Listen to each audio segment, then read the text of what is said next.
Okay. Excuse me. All right. Today we're going to read the next few chapters of Matthew. We finished the Sermon on the Mount finally, Matthew 7. That was the first big section of teaching in the book of Matthew. There are 5 such sections of teaching, and that was the first.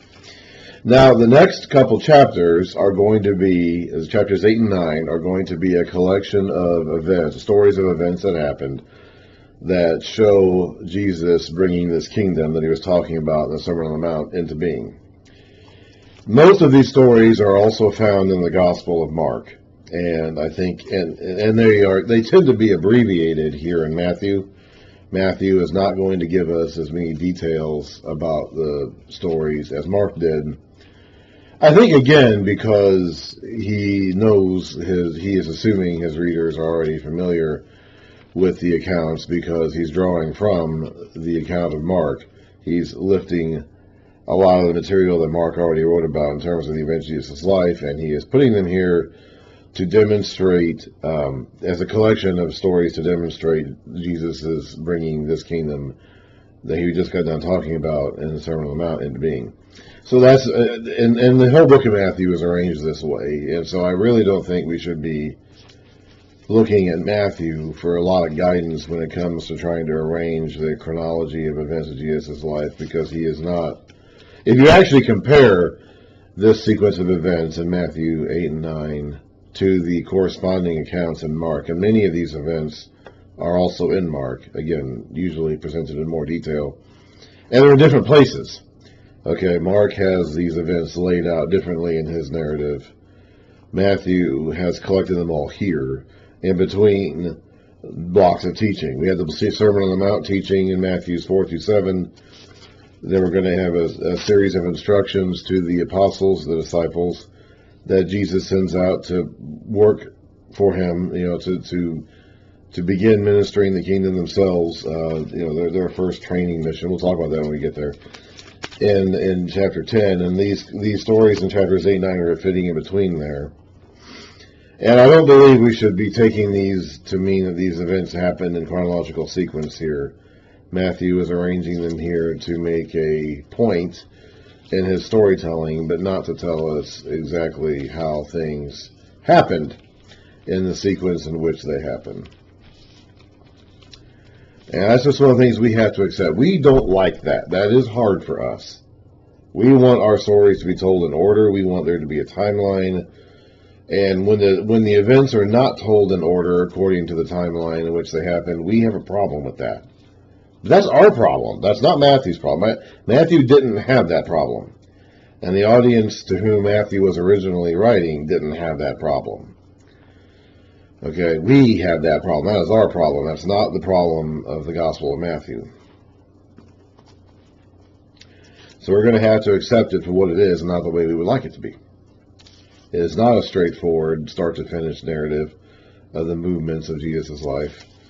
It is an account of Jesus' life with a theological and moral purpose behind everything that's included. Okay, so here we go in Matthew 8. Again, most of this stuff is in Mark, in certain places in Mark. And I believe that Matthew took these events from the Gospel account of Mark and arranged them here. Again, I believe Matthew was more interested in the teaching, and the sections in between the blocks of teaching were there to augment the teaching itself. But I've said that before, many times. Let's go back to the last couple of verses of chapter 7, first of all. When Jesus had finished saying these things, the Sermon on the Mount, the crowds were amazed at his teaching, because he taught them as one who had authority, and not as their teacher of the law. Now, the reason why I started there is to kind of get across the idea that each of the blocks of teaching that we have in this book has a verse after that.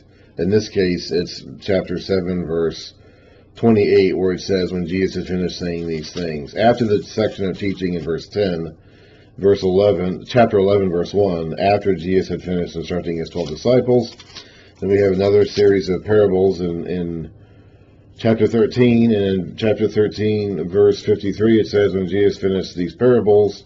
So Matthew ends each of these blocks of teaching with a line like that to signal to the audience that it's over. Like that block of teaching is over. And so that's why I started there. The way that it's formatted and numbered in our English Bibles doesn't really draw this out as well as I think Matthew intended it for it to be. Because again, when they added Matthew didn't number and title his chapters and verses. We did that later. And our English formatted Bibles that follow these chapters and verses and all these section headings and stuff don't always necessarily highlight the text or the message in the way the original authors intended. But Matthew's intent is to signal that block of teaching is over, and now we're going to move on to the next batch of material. And we will see that again after the other 4 blocks of teaching as well. So that's why I brought that up. So let's go on. Chapter 8 now. When he came down from the mountainside, large crowds followed him. A man with leprosy came and knelt before him and said, "Lord, if you are willing, you can make me clean." Jesus reached out his hand and touched the man. "I am willing," he said. "Be clean." Immediately he was cured of his leprosy. Then Jesus said to him, "See that you don't tell anyone, but go and show yourselves to the priests and offer the gift that Moses commanded you as a testimony to them." Now, in the Old Testament, the worst physical ailment you could have was skin disease, leprosy. I'm not entirely certain what kind of leprosy, what kind of skin disease is being communicated here. They don't seem to have worried too much about things like colds. Maybe they didn't have colds. It's possible that in that part of the world at that point in time, they just didn't have colds the way we do. I don't know. But they didn't seem to really worry about that. They didn't seem to worry too much about getting sick. Now, Peter's mother-in-law has a fever, so we'll read about that in a moment. But they cared about leprosy. I think part of it may be because the kinds of colds and sicknesses that we're used to now may simply not have existed back then. And also because I think the big thing is you could see leprosy. You could see a skin disease. When you're sick with a cough or a cold or something like in your lungs, it's hard to see that. It's just the way I'm sitting, I think. Makes me look like my jaw is swollen. You can see that when you've got spots on your skin or your skin is turning white and flaky. You can see that. When you've got stuff in your lungs and you're coughing out stuff, you can feel it, people can hear it, but you can't see it. So I think leprosy was focused on a lot because of just how visible it was and how much of a visible sign of ruin and decay it was. And in the Old Testament, they didn't heal lepers. Only God healed lepers in the Old Testament, and as far as I'm aware, there's only a couple times where he does that. One of them is with Miriam, the sister of Moses, who herself was struck with leprosy as a punishment for rebellion. We read about this in Numbers 14. There were all kinds of problems that they had in the camp. Numbers 14? No, Numbers 12, excuse me. Numbers 12. There were all kinds of problems they had in the camp. Moses had to deal with a number of challenges to his authority over the tribes, including from his own family, Miriam and Aaron. And Miriam apparently was the ringleader of this rebellion. And she was, this is Numbers 12.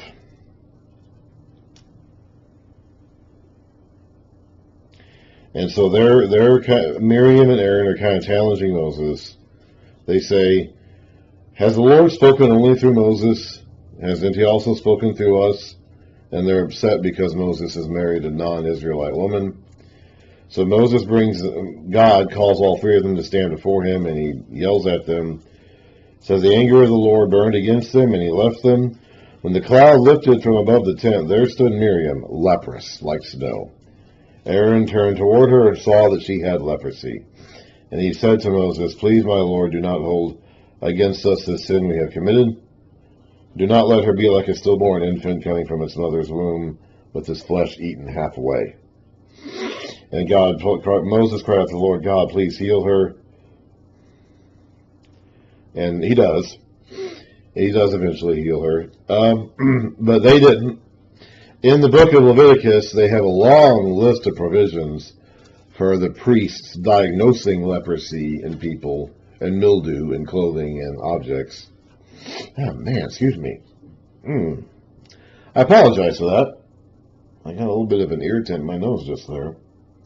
But they didn't heal it, okay? They didn't heal leprosy. The other example of leprosy being healed is a non-Israelite. This is in 2 Kings. This is the general of the commander of the armies for the king of Aram, which is north. This is Syria, north of Israel. 2 Kings 5. Naaman was commander of the army of the king of Aram. He was a great man in the sight of his master and highly regarded. He was a valiant soldier, but he had leprosy. And so 2 Kings 5 is all about him being healed of this leprosy. And again, this is happening. Elisha eventually tells him what to do. But they didn't heal leprosy. They didn't have the ability to deal with it. They had to wait for it to run its course. Whatever actual disease they're talking about, whatever skin disease they're talking about, they didn't heal it. They didn't have the ability to heal it. And except for this one instance where Elisha gave the guy instructions to go bathe in the Jordan River, even their prophets apparently didn't heal leprosy. Only God could heal leprosy. And lepers were meant to be excluded. They had to be outcasts. This dude who's coming up to Jesus is supposed to be away from the people. In Leviticus 13, it says, Leviticus 13, verse 45, the person with such an infectious disease, skin disease, must wear torn clothes, let his hair be unkempt, be a visible sign of his condition, cover the lower part of his face, that's what we call COVID masks today, and cry out, unclean, unclean. As long as, so everybody else stays away from him, basically, just stay away from me, I'm infectious. As long as he has the infection, he remains unclean. He must live alone. He must live outside the camp. And they had no provisions for how to heal that. They had a long list of sections, a long series of instructions there about how to diagnose it. The priests were supposed to do that, and then send the guy outside the camp, or the community. And this is back when they were still all together in a big camp, moving around. And later on it would be their communities, but they had no provisions for how to heal it. They had no way of actually dealing with it. They just sent them away. In fact, Jesus is actually, you're not supposed to touch lepers. In Leviticus 5 verse 3, it says if a person touches human uncleanness, anything that make him unclean, even though he is unaware of it, when he learns of it, he'll be guilty. So normally you weren't even supposed to touch a leper, which is an interesting point here. Why is Jesus touching this guy?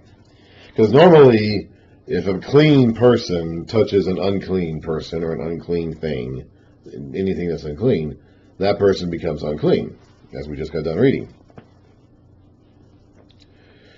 In Jesus' case, he's making the unclean person clean. He is not becoming unclean. He is not having the man's uncleanness transferred to him. He is transferring his cleanness to the unclean man. That's an example of his authority. He does, however, tell him to go present himself to the priest as a healed leper is supposed to do, so that he is supposed to follow the normal instructions for what you do in a case of a man having become clean.